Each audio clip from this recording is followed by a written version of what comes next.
Someone old like you who can't even have kids properly are useless. That's what my husband Thomas spat out as he shoved the divorce papers at me. Gloating with a smug smile, my sister Catherine rubbed her slightly bulging belly. It hurt. It felt empty. I despised the world where Catherine, who lived by taking other people's men, seemed to be rewarded more than someone like me who lived earnestly. Yet, I couldn't bring myself to live like Catherine. Instead, I chose to live a sincere and solid life, and one day, a miraculous turning point came my way. I am Alicia, a 32-year-old working in administration at a small company. My hobbies are reading and saving money, and I prefer very simple, clean-looking clothes and makeup. I'm the type who likes to use good things for a long time. Thomas proposed to me, calling me solid and wonderful. He worked in sales at a client of my company, and we got close after finding out we were the same age during our meetings. Thomas is tall and not bad-looking, but having attended an all-boys school and worked in a male-dominated field, he wasn't used to women, and I was apparently his first girlfriend. Though inexperienced, I liked his sincere personality that treasured me. Our marriage was smooth at first. However, things took a turn for the worse when I didn't get pregnant even after a year. Taking a bold step, I went to a gynecologist, and there was nothing particularly wrong with me. I suggested Thomas also visit the hospital. But I'm a man, so. But he dodged it with an unclear excuse. Perhaps he had his male pride. But if there was a problem with him that could be treated, I wanted us to work on it together. If not, we could still live together, but if there was a chance, I wanted a child with Thomas. Despite my repeated pleas, Thomas was non-committal and seemed unwilling to see a doctor. One day, my sister Catherine, 3 years younger than me and who was married 5 years ago, returned to our parents' house. Catherine got pregnant at 24 with a 20-year-old college student, clashed with our parents who were against the marriage, and moved in with her partner's family. After not showing her face for 5 years, it seems she divorced, leaving her child with the father. The in-laws harassed me, and it was tough, so I came back. I wanted to raise my son, but my husband's parents took him. She cried to Mom, but the truth was unknown. After all, Catherine has always been good at fake crying and drawing sympathy. Unlike plain me, Catherine has a glamorous appearance, always wearing fashionable clothes. She has lived a life always with a man by her side. When bored with a boyfriend, she would villainize him to gain sympathy from the next target man and switch to him. So, I assumed this time too, it involved a man. And normally Mom would see through Catherine's lies. But perhaps because it was her daughter returning after a long time, or maybe because we lost Dad last year and she was vulnerable, Mom was swayed this time. Well, she's family, so it can't be helped. I kept silent and endured it too. But this decision turned out to be the worst, only to realize it was irrevocable later on. During a usual summer vacation visit with Thomas, Catherine was naturally there.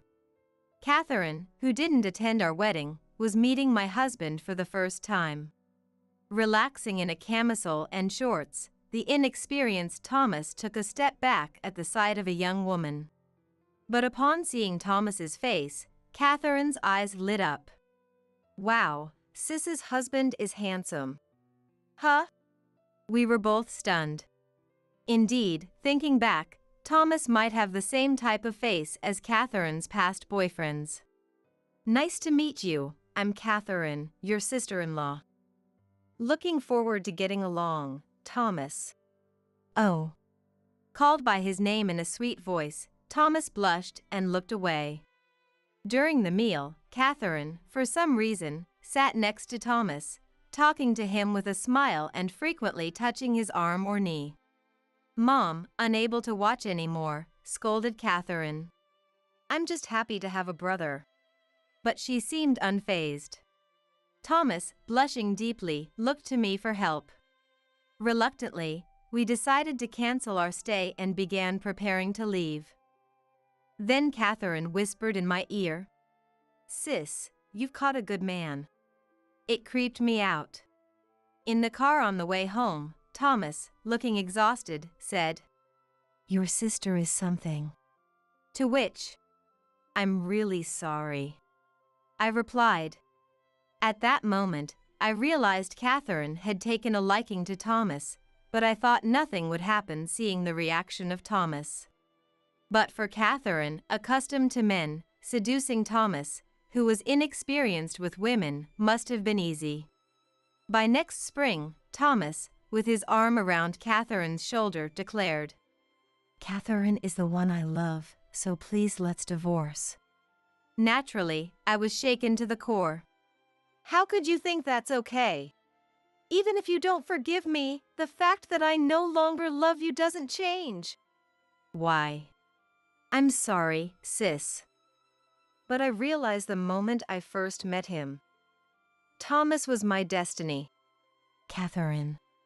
Forced to watch the two of them gaze into each other's eyes, I couldn't help but feel angry. "Catherine, how could you?" "Hey, don't lay a hand on Catherine. She's carrying my child." "What? Thomas's child? Despite our 2 years of trying?" "Really? Catherine is pregnant with Thomas's child?" Staring at Catherine's belly involuntarily, she smirked triumphantly. "That's right. It seems like Sis had decided Thomas was infertile, but I got pregnant with his child easily." "No, that's a lie." Thomas looked down on me as if I were trash. "Turns out you were the only defective one." Blaming Thomas even though you're the flawed one, how pathetic. Poor Thomas. Catherine leaned on Thomas, who tenderly stroked her hair. "To say such things. I just wanted a child with you, that's why I wanted you to go to the hospital. That was just pressure.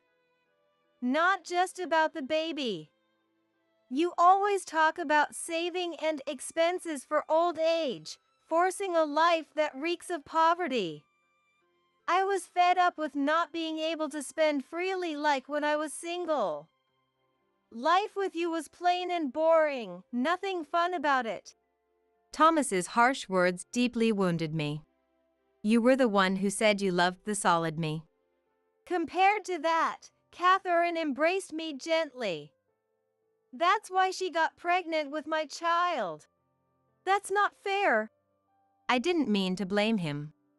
I would have accepted him even if he couldn't have children. I just wanted him to get tested at the hospital once. Was I wrong? Is that why the child went to Catherine's belly instead? My head spun, and darkness closed in. My own sister stole my husband and carried the child I couldn't have. The reality was too heavy to even start blaming them. Laughing at me, Thomas placed the completed divorce papers on the desk. "If you've understood your mistake and where you stand, please sign this quickly. Don't worry, I'll pay the compensation as dictated by the divorce court. After all, I'm abandoning a pitiful old woman who couldn't bear children." Thomas is so kind. Their voices faded away. Crushed by despair, they disappeared soon after leaving me with the divorce papers. It took me days to regain my senses, but eventually, I complied with their wishes and agreed to the divorce. I could have refused, being the victim, but I couldn't bear to make an innocent child illegitimate. Instead, I secured fair compensation through a divorce court with the help of a lawyer. Thomas paid without hesitation, all at once. It hurt to be told he wanted to pay to get rid of me. Hearing about my divorce and Catherine's affair, Mom seemed even more shocked than I was. She better not step foot in this house again. Was I wrong? Is that why the child went to Catherine's belly? And I'm sorry. It's because I accepted her. Mom apologized, crying, and I hugged her back, crying too. It was frustrating. It felt empty. I hated the world where Catherine, who lived by taking other people's men, seemed to be rewarded more than someone like me who lived earnestly.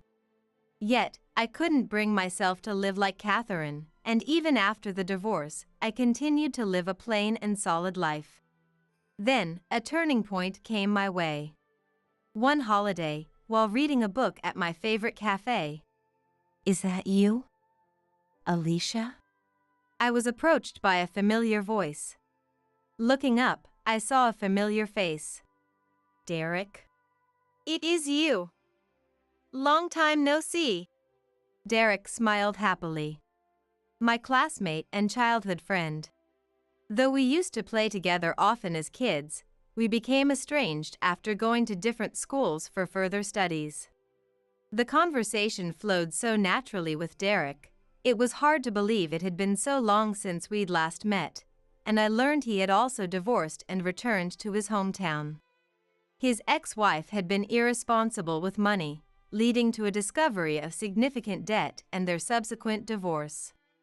When I shared my story of divorcing due to my ex-husband's affair with my sister, he was as outraged as if it had been his own, which made me happy. It turned out Derek also liked to read books in cafes, and we found we had a lot in common. We started seeing each other more frequently and naturally began a relationship. Convinced by each other's sensible way of living, we felt certain about our future together. I told him I might not be able to have children, but he smiled and said we would live a happy life together regardless, making me want to spend my lifetime with him. 2 years after our reunion, we got married in Hawaii, just the two of us. 3 years later, I was relaxing at home with Mom when the doorbell rang. Catherine and my ex-husband, who I hadn't seen in 5 years, let themselves in with a key.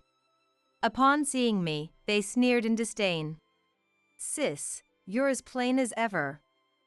And you're not even wearing makeup. You look even older, it's hilarious. To think you're still alive despite being infertile. Aren't you ashamed as a woman?" I can't believe this. I replied disinterestedly to their typical insults, too bothered to engage. Instead, Mom glared at them. "I told you never to enter this house again." "Oh, Mom. Are you still holding on to that grudge? If you keep this up, you'll never see your grandchildren." "That's fine. You'll regret it. Once you see my adorable daughter, you won't be able to say that." "Rosalind, come here." Catherine confidently called to the entrance, and a 5-year-old girl approached. She looked a lot like Catherine, bright but silent, just observing us. "She's cute, isn't she?" "Your first granddaughter." "Yes, she's a lovely child." "You must regret it now, right? Choosing sis over me." "But it's okay, I forgive you. Just kick out that divorced, infertile woman, and we'll live with you. You'll get to take care of your granddaughter every day. Wouldn't that be happy?" Mom watched Catherine, who was only talking about what suited her, expressionlessly. And when Catherine stopped to breathe, Mom sighed.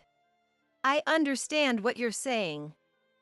But it's impossible for me to live with you. Why be so stubborn? If you sympathize with sis, you'll never be able to adore your grandchild." Catherine laughed, and Thomas sneered beside her, looking down on me. Then, a cat-like cry came from somewhere. "Huh? Mom, did you start keeping a cat?" Catherine was astonished. Mom quietly raised her arm, pointing to the next room. "Look there." "What?" Instead of the astonished Catherine, I opened the door to the room Mom pointed at. Inside, there was a child sleeping on the bed and 2 babies crying. "Who? Whose children are these?" "My grandchildren." "Huh? Mom's grandchildren? What do you mean?" "What else? If they're not your kids, then they must be Alicia's, obviously." "What?"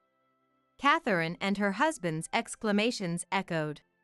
Their voices made the two younger children cry even more, so Mom and I took turns holding them. Seeing their incredulous faces, I decided to explain my current situation. I got remarried 2 years ago. Even though you're infertile? Thomas still said something foolish as I held a baby. You can see the kids right here, so it's clear I'm not infertile, right? We started trying for a baby right away, and it happened so quickly.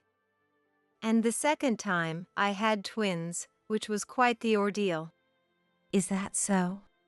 Thomas forced a smile, clearly feeling awkward after discarding me as defective. While Mom soothed the baby with her gentle hands, she sternly told them, "So, we're not short on grandchildren. In fact, we're so busy we could use an extra pair of hands. Sis may have married and left home, but she brings the grandkids over like this, so there's no benefit to living with you." Ugh! Catherine choked up.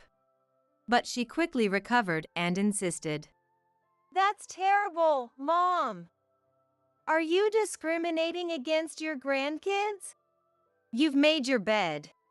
How much have you given to Sis's kids? You didn't give anything to mine. You've made your bed. Thomas's parents are trying to disown us too. Don't you feel sorry for us? Help us.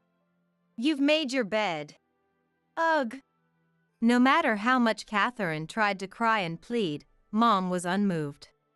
It seems Catherine and Thomas had been abandoned by Thomas's family as well, and were in financial trouble. Whatever they did, there was no way they betrayed me and Mom would lend a hand. At that moment, another visitor appeared from the entrance. "Hello. Oh, do we have guests?" My husband Derek, who had gone out to buy diapers, entered. Seeing Derek, Catherine's face turned bright red and she exclaimed, Derek! "Ah, Catherine. You know each other?" Catherine reacted like a smitten girl, causing Thomas to look a bit panicked. But Catherine, without sparing Thomas a glance, hastily adjusted her hair and shyly asked Derek, Why is Derek here? "Why?" "Because I'm at my wife and children's home. What? I married your sister." What? Catherine let out a voice of despair. No wonder. Derek was also Catherine's childhood friend, the object of her first love from a young age. Even Catherine, adept at manipulating men, reverted to a shy, innocent girl in front of Derek. She used to get upset and lash out at me or flirt with men whenever Derek got a girlfriend. Seeing her first love married to her plain sister, with children no less, must have driven her over the edge. But, Derek, you were married, right? Don't tell me Sis seduced you. Of course not. Catherine, that's something you would do, not her. What? Catherine's face drained of color under Derek's cold gaze. Catherine, I heard you even had a child to try and steal Alicia's husband. I'm disappointed. No! I've always heard rumors about you playing around with men, but I never believed them. You were like a cute little sister to me. But it was true, huh? I'm disappointed. No, it's not like that. It's not. Please leave. This house is important to me too. If you do anything to my wife or children, I'll never forgive you." Catherine trembled under the scorn of her admired one. This is wrong, all wrong. Lies, lies, lies. Catherine? Lies, lies, lies.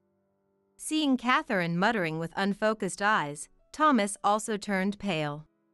Now you see. I'm not infertile, and Catherine has always been known to mess around with men. Ah. You chose such a woman. Take responsibility and take her back. Yeah.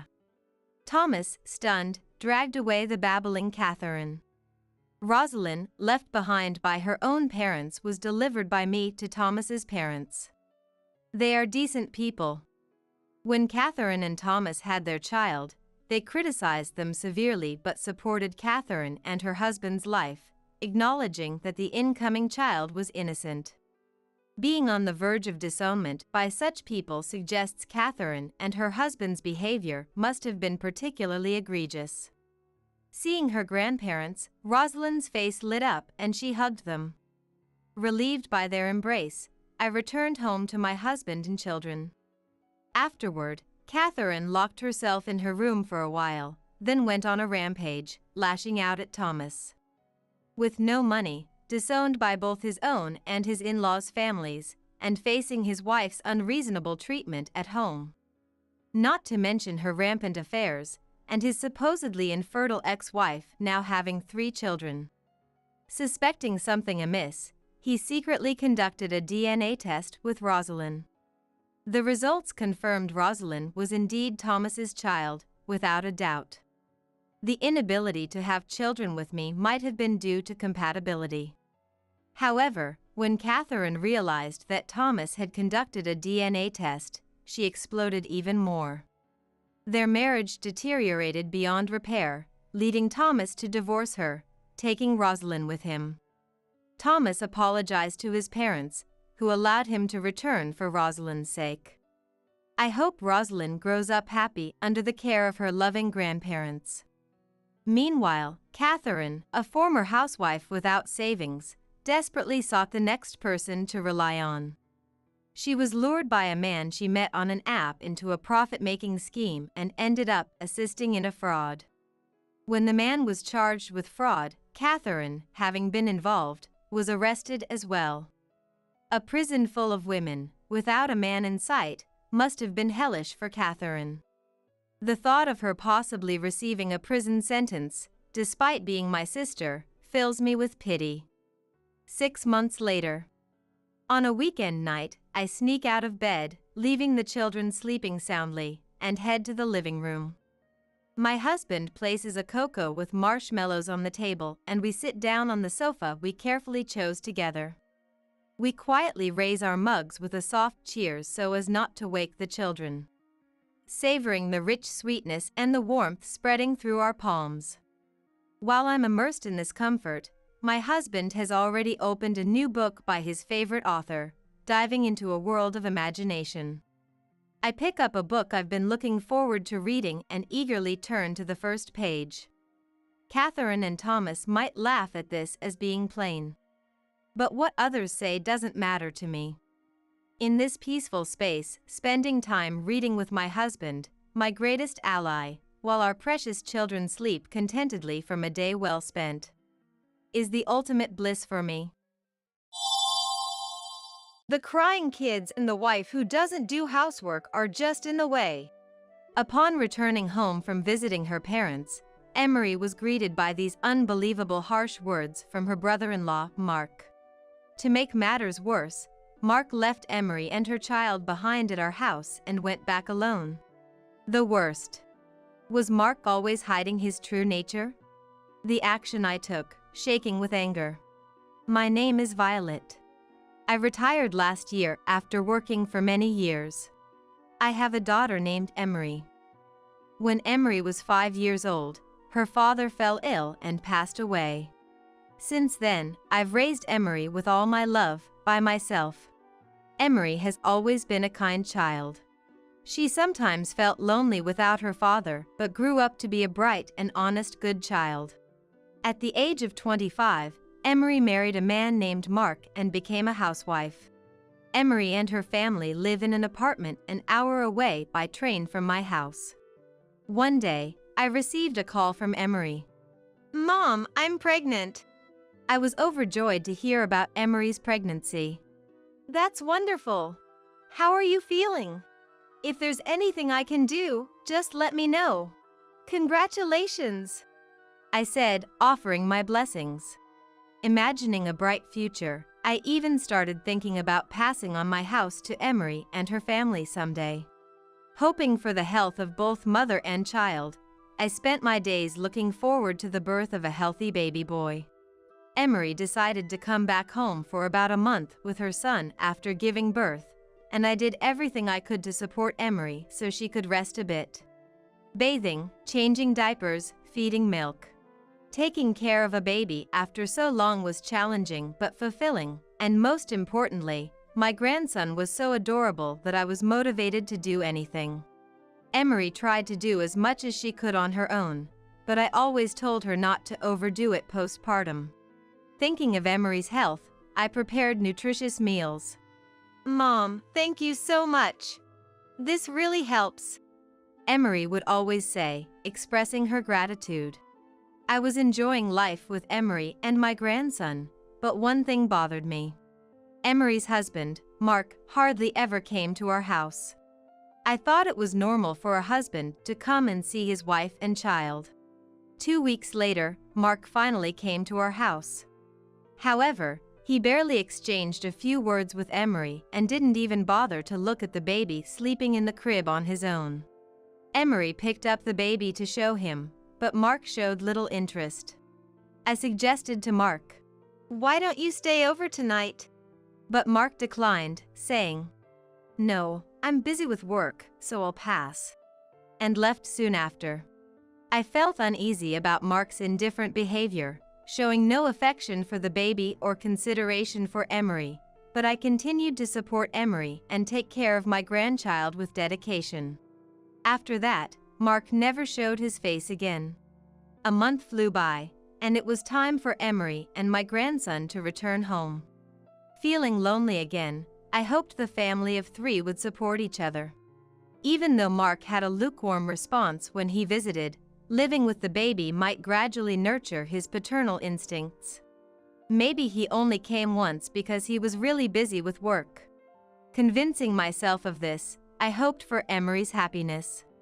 But a week later, when I noticed noise at the front door, I found Emery, my grandson, and Mark. Emery looked pale and worn out. Mark was saying to Emery, "The crying kid and you, not doing housework, are both in the way. Stay at your parents' house for a while." I was shocked into silence. Noticing me, Mark lazily said, Violet, please take care of the kid for a while. I'm leaving Emery here too." Violet, please take care of the kid for a while. I'm leaving Emery here too." And tried to leave. I was about to yell at Mark, but held back when I saw Emery tightly holding the baby. "Yes, that's fine." My voice was strained, but Mark, seemingly indifferent, said, "I'll come to pick them up eventually," and left without a second glance at Emery or the baby. After inviting Emery and the baby inside and asking what happened, Emery suddenly started crying. Comforting her, I was stunned by what she finally managed to say. "Mom, Mark says he's bothered by me and the baby." Upon asking for details, it turned out Mark would rage about the baby's crying and his inability to work from home. Mark's company allows him to work from home a couple of days a week. He also berated Emery, believing extreme articles online about perfect parenting and housekeeping during maternity, or unrealistic knowledge about pregnancy and childbirth. "Why is the house such a mess? There are dishes piling up. Don't use childcare as an excuse for your laziness." He criticized Emery for neglecting housework due to childcare, despite not helping at all. Finally, he left Emery and the baby at our doorstep, saying, "The crying kid and the wife who doesn't do housework are just in the way. Take care of them at your parents' house for a while," and went back alone. After hearing Emery's story, I felt a surge of anger and immediately contacted Mark's parents. When I told them about Mark's treatment of Emery, they said, "Well, but please understand Mark's feelings. It's unpleasant if a house is messy." I was speechless with astonishment. They even said, "We wish Emery would be more considerate of Mark." To which I calmly replied, "It's ridiculous to put all the burden on Emery without helping with childcare or housework." I continued to lecture them. Eventually, Mark's parents seemed to understand what I was saying. When I called Mark himself and lectured him, You're always complaining to Emery, but have you ever changed the baby's diaper or fed him milk even once? As a married couple, you need to cooperate. Mark wouldn't listen. Instead, he said, Speaking of which, Violet, you mentioned before about giving us your house. When will that be? completely ignoring Emery and the baby to inquire about the house. He said in a frivolous tone, Our current apartment is too small, so I really want to move into your larger house soon. Aghast, I replied, I'll hand it over once you come to properly take Emery and the baby and can live together as a family. and hung up the phone. Was Mark always like this? I feel so sorry for Emery. Mark seemed like a perfect gentleman during family meetings, but I'm shocked he was hiding his true nature. Emery must have only seen the good in Mark when deciding to marry him. It's no exaggeration to say she was deceived. For now, I must protect them until Mark properly comes to pick them up. And so, our life together, with me, Emery, and my grandson, began. Emery gradually regained her spirits, and my grandson grew up healthily. 7 months later, when Mark finally came to pick them up, he was stunned to see our house. What the? Why is everything gone? The site was cleared. In a panic, Mark called Emery. On the phone, Mark yelled, Hey! Why is the house gone? What happened to the promise of giving us the house? And where are you guys now? To this, Emery calmly demanded a divorce, saying, You finally showed up? It's too late. The child, Mom, and I have moved. Let's get a divorce.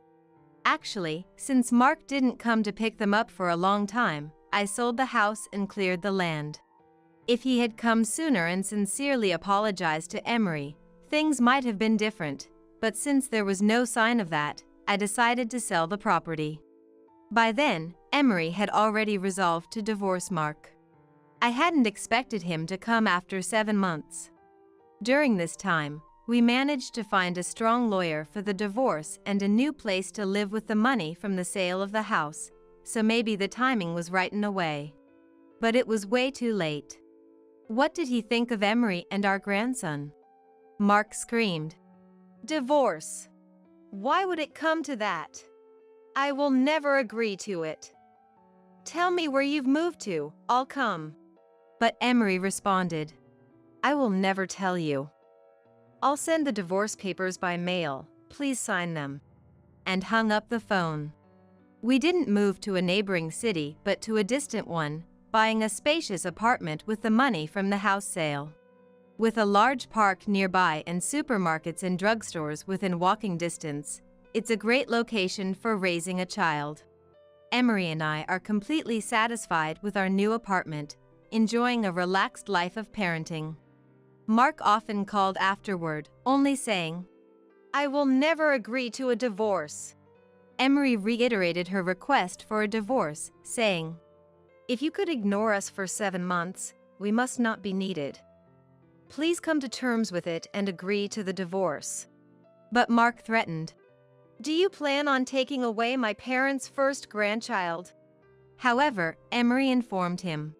Your parents have been visiting regularly, so they're well aware of the child's growth. Actually, after I lectured them over the phone, Mark's parents changed their minds, apologized to us, and even came to our doorstep to offer a deep apology for their rudeness. They repeatedly tried to persuade Mark to pick up Emery and the child, but he refused to listen. They disowned Mark, saying, A person like that is no son of ours, and urged him to agree to the divorce quickly. Mark panicked. Why are you suddenly saying this? Dad, Mom, that's terrible. They cut him off. You had 7 months. We're severing ties with you as parents. Emery coldly told Mark. Your parents have disowned you, haven't they? I also want to sever ties with you as soon as possible through divorce. Disowned by his own parents and abandoned by his wife, Mark finally conceded to the divorce. Regarding custody, although Mark said, "I want the custody," Emery countered. "I want the custody." Emery countered. "You've never even changed a diaper. What are you talking about?" Naturally, Emery was granted custody. Mark ended up paying child support in a lump sum, and the divorce was finalized. Initially, Mark wanted to pay child support in installments, but Emery insisted on a lump sum, not trusting him, so Mark reluctantly agreed. This left Mark almost broke, leading to a life of poverty after paying child support in one go. Thinking that remarrying Emery would bring back the child support, Mark began frequently demanding to remarry. "Emery, I'm really sorry. I won't blame you anymore. I can even tolerate a bit of mess and change diapers occasionally. Let's remarry," Mark said ridiculously, but Emery replied, "You still don't understand what you did wrong. I don't see any willingness to cooperate. Anyway, even if you changed now, I would never remarry you." Mark still hadn't grasped the concept of cooperating on childcare and housework as a couple, continuing to make irrelevant remarks. Emery said, "Since I've already received the child support, there's no need for us to communicate anymore. I'm blocking you." Goodbye. And blocked Mark. Both I and Mark's parents also blocked him. Emery expressed relief. "I feel so refreshed. It's a liberating feeling." Later, when Mark found it difficult to pay his apartment rent and return to his parents' home, he discovered it was for sale. Standing in front of the now empty lot, he muttered, "You've got to be kidding. Did Dad and Mom sell the house too?" Having lost his home, Mark was at a loss and reluctantly returned to his apartment, leading a lonely and impoverished life. Soon, whispers and rumors about him began to spread among the neighbors. The word was that he had driven away his wife and child with his selfish behavior, and even his own parents had disowned him. Since Emery was well liked by the neighbors, they looked down on Mark, saying, "To treat such a wonderful DIL so terribly." Even going to the convenience store near his house became a challenge for Mark, as he was conscious of people's stares, resorting to sneaking out late at night. Moreover, news of Mark's misconduct had spread at his workplace, resulting in cold treatment from everyone. Mark had a tendency to arrogantly believe everything he read online, and he wasn't very popular at work to begin with. This incident further lowered Mark's standing at work, and he was even lectured directly by a senior female colleague with experience in child rearing. As a result, Mark found no peace either at work or home, leading a life of discomfort. Stress led him to gambling, starting with a casual visit to a pachinko parlor, eventually spiraling into a life of debt. His gambling addiction led to a nocturnal lifestyle, resulting in unauthorized absences and napping during work hours, until he was finally fired. Evicted from his apartment, Mark was forced to move to a cheap, run-down property. Unable to secure stable employment, he scraped by with day labor. His gambling continued unabated, and his debt only grew larger. Despite everything, Mark never considered his own actions to blame, ranting into the night. "Why do I have to suffer like this? Damn it all!" His loud complaints resulted in complaints from neighbors and even attention from the police, showing no sign of redemption. Meanwhile, I thoroughly enjoy living with Emery and my grandson, occasionally having tea with Mark's parents, maintaining a good relationship. Mark's parents moved about 30 minutes away by car, and have completely cut ties with him, determined never to help him again, no matter what. They have no intention of telling him their new address. My grandson is soon turning 1. We plan to celebrate his first birthday grandly with Emery and Mark's parents. Though he lacks a father, Emery, I, and all of us together plan to give him all the love we can. Emery has grown stronger both as a mother and as a woman, currently in the midst of job hunting. She's more vibrant and radiant than ever. I look forward to supporting Emery and witnessing my grandson's growth. Pack my stuff too and make sure you handle it with care. Naturally, I'll be taking the biggest room, Vincent declared as the moving day to our new home approached. My husband Kendrick and I were busy with preparations for the move. It was during this time that Vincent, Kendrick's unemployed brother who lives with us, insisted we pack and transport his belongings as well. That house is perfect for someone elite like me, so I'll be coming along, he added. My name is Rachel, a 29-year-old working mother with a job in medical administration. Kendrick, also 29, is a salaried employee. Despite our busy schedules, we manage to divide household chores. I take care of meals and laundry, while Kendrick handles cleaning. We enjoy a close relationship, spending our weekends traveling and leading a fulfilling life together. One day, Kendrick received a call from his friend Tariq. I've decided to start a new company. You were interested in this industry, right? After giving it some thought, I realized I need your skills. Please, join me in this venture, Tariq passionately pitched. After some contemplation, considering Kendrick had shown interest in this field before his current job, I encouraged him to accept Tariq's offer, which he did. Tariq lives in a location far from where we currently reside, prompting us to decide on moving to work together. Tariq's father, a successful businessman, caught wind of our situation and generously offered to prepare a home for Kendrick and me. The house, with its trendy design and sophisticated interior, excited both of us. 2 months before the move, we received a call from Kendrick's mother, Cordelia, about his father, Taylor, who had been hospitalized following an accident. It seems Taylor will have lasting effects from his injuries and will need to move into a care facility, but there's no immediate availability. He can be admitted by the end of next month, so could you help support Taylor until then? Not long ago, Taylor was involved in an accident and had been living in the hospital. While his life wasn't in danger, he was left with after effects that made walking difficult without a cane or assistance.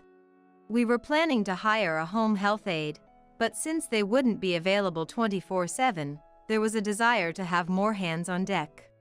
Despite hearing that living together for caregiving often leads to trouble, my relationship with my in-laws has always been very positive, without any issues. They've even given me gifts from their travels and celebrated my birthday, showing their care for me regularly. So, we happily agreed to Cordelia's request to move in and assist with Taylor's care until our move. Cordelia then whispered something difficult to say. Thank you. But, there's one thing I need you to promise. Hearing this promise left me in shock. Since moving in with the in-laws, our relationship remained as good as ever, except for one thing, Vincent, Kendrick's brother, who was always a source of concern. Vincent, 2 years Kendrick's senior, was notably gifted, easily gaining admission to a prestigious university.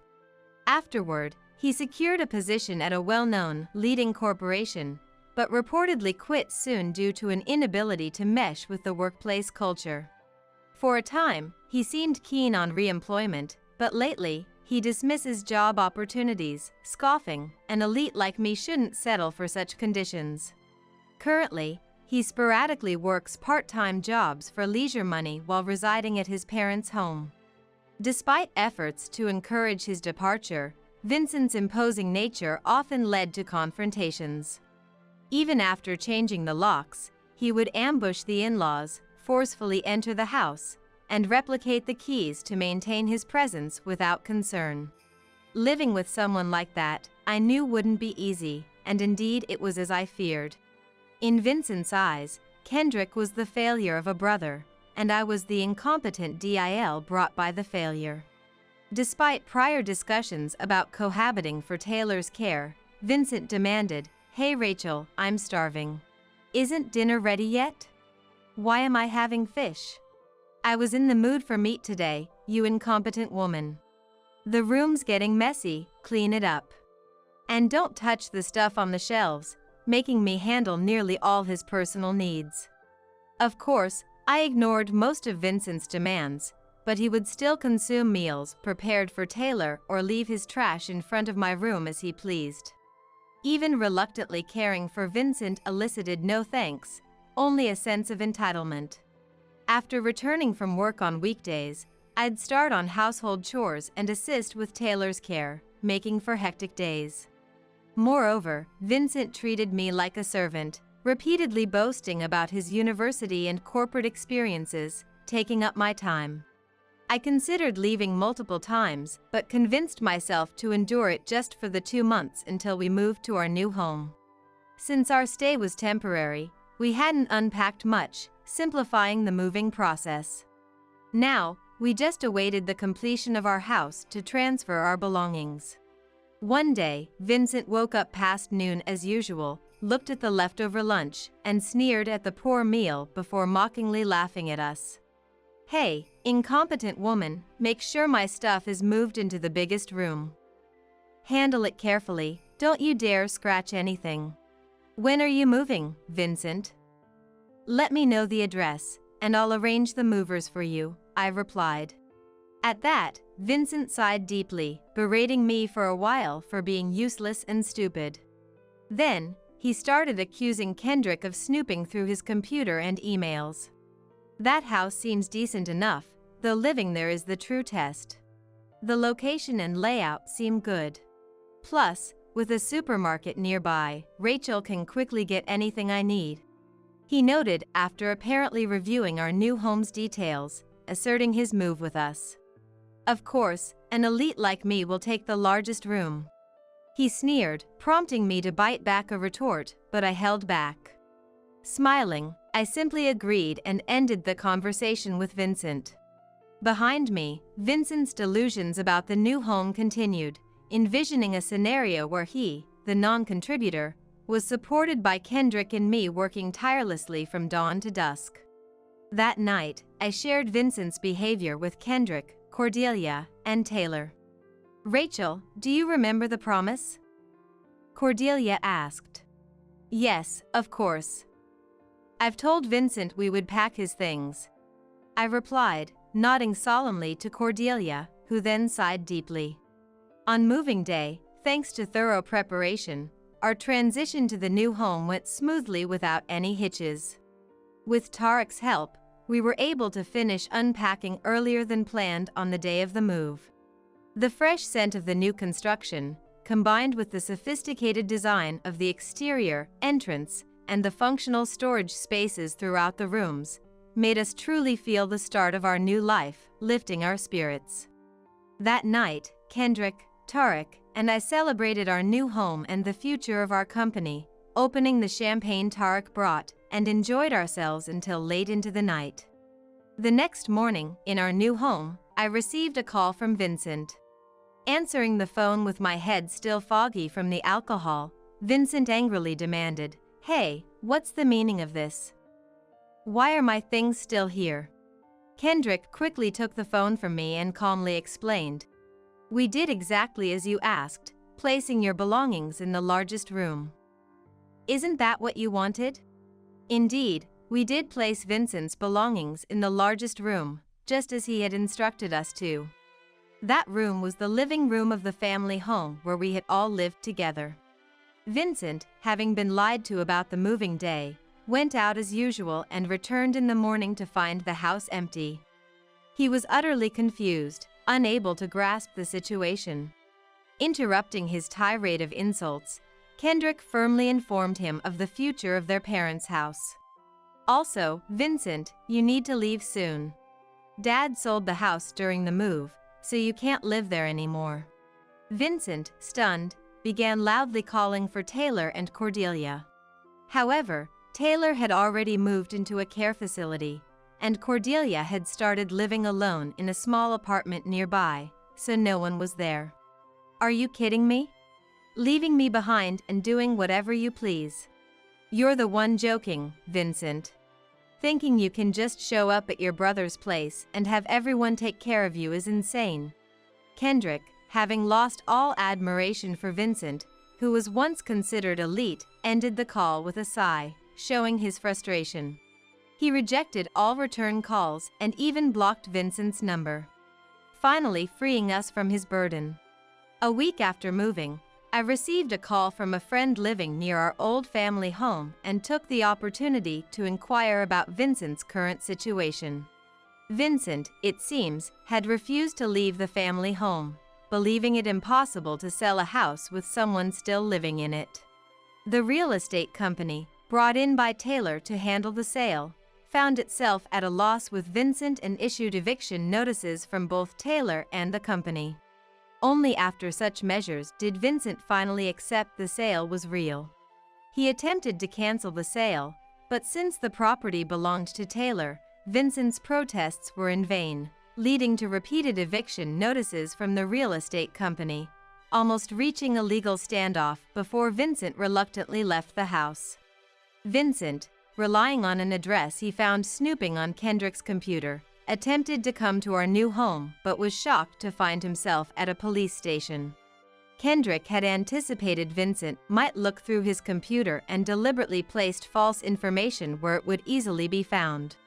By not locking the computer, to avoid Vincent possibly destroying it, Kendrick left the nearest police station's address, along with some interior photos from a remodeling company, tricking Vincent completely. Vincent then headed to the care facility where Taylor was residing, but faced with the reality that Taylor, now a resident, couldn't possibly take care of him. Vincent was declared estranged face-to-face. With no way to reach Cordelia, Vincent was left in despair and began living in a cheap apartment. Initially hanging out with friends, Vincent was forced to start working part-time jobs as he now had to pay his rent and utility bills. His educational background and corporate experience quickly landed him jobs. But his discriminatory attitude and pride in his elite status didn't change, leading to swift resignations from each new job. Eventually, interviewers turned away from Vincent due to his extensive history of short-lived jobs, seeing him as problematic.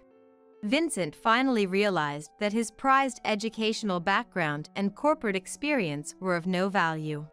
When we met by chance at a supermarket, Vincent appeared thin and worn, struggling even for food, his clothes tattered. Upon seeing me, Vincent desperately clung to me, and I conveyed Cordelia's directive. We were told by Cordelia not to provide any assistance to you, Vincent. You're no longer considered a son, and even if you struggle with money or need food, we were asked not to help. Hearing this, Vincent collapsed to his knees. Before cohabiting, Cordelia had warned us about Vincent's unemployed status and arrogant behavior at home. Cordelia had hoped that seeing Kendrick's positive approach to his new venture might spark some competitiveness in Vincent. Resolved to disown Vincent if this attempt failed, the in-laws were prepared to cut ties with him during this move. We had intended to support Vincent towards independence, but that resolve shattered when we were treated as failures and incompetent from day one. Realizing he was truly abandoned by his entire family, Vincent broke down, begging me for money or food. I reiterated Cordelia's words, shook Vincent off, and drove away. Through the rearview mirror, I saw Vincent remained huddled and motionless. With a sigh, I thought of it as divine retribution for neglecting the in-laws who were willing to support him, and took a slightly longer route home. As for my husband and me, with Vincent gone, we were freed from the stress of being treated like servants and have been enjoying our new life in this new land. Kendrick and Tarek's company, though initially faced challenges during setup, gradually gained trust from those around us and is doing well. Kendrick, despite being busy, is happy working in the industry he loves alongside Tarek, which makes me happy as well. As the company is on track and expecting to get busier, I've decided to work part-time there to support Kendrick's endeavor. We keep in touch with the in-laws, occasionally visiting them for meals, maintaining a good relationship. We vowed to live each day without arrogance, grateful for the support from those around us, no matter how busy or difficult our situation may be. I am grateful to Kendrick, and Kendrick is grateful to me as we happily live our daily lives.